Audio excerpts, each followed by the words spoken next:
give me a little bit of background on WatchMojo and what you're doing with the foundation.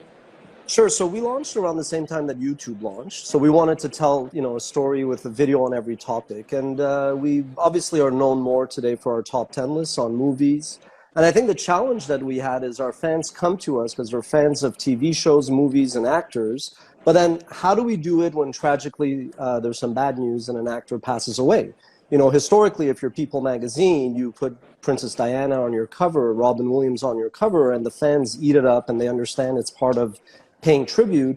But like with this generation of younger viewers, it kind of comes across in poor taste if you're doing a video on somebody who just passed away and effectively making money off of it. So what we did is we said, look, we have a responsibility to cover these people that our viewers are fans of, but we don't like the optics that we're making money. So we decided to take all the proceeds of those videos and give it to a charity that's related, effectively.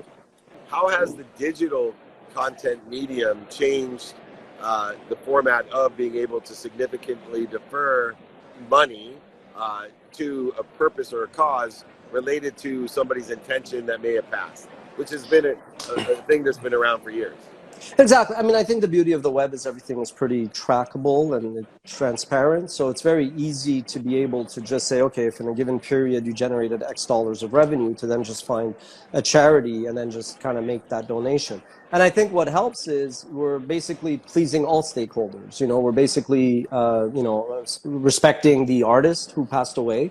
We're obviously making sure that the fans of that artist get a final tribute that kind of just gives them closure to some extent. We also actually educate newer generations about artists who may no longer be with us anymore, but we also give back, so it's kind of like it checks off all the boxes. So it's very seamless. And, as a CEO, when you can make every stakeholder happy, and also address any possible criticism, I think that's just like a very win-win-win solution.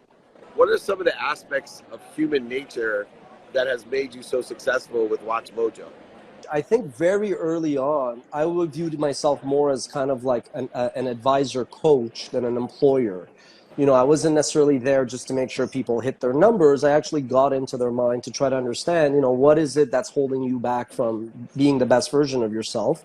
And, today people talk a lot about, conscious capitalism and stakeholder mindset, but these were things that we were talking at our company. It's funny, I would always tell my team if we were going to make a decision about an employee or give an employee a decision, we made some news, I would always say, well, how are they going to feel? To me, it was a normal question to ask. I was like, how are they going to react? How are they going to feel? Do we communicate to them why we're doing this so they don't interpret things the wrong way? And it was crazy at the time. People were like, why do you care how they feel? But I'm like, well, you're going to work with this person more than you're going to be seeing your own family. How they feel is absolutely going to impact us as an organization. And I think today it's the same thing where I go, you actually have to get into people's mind, and they have to let you in their mind, obviously, and in their heart.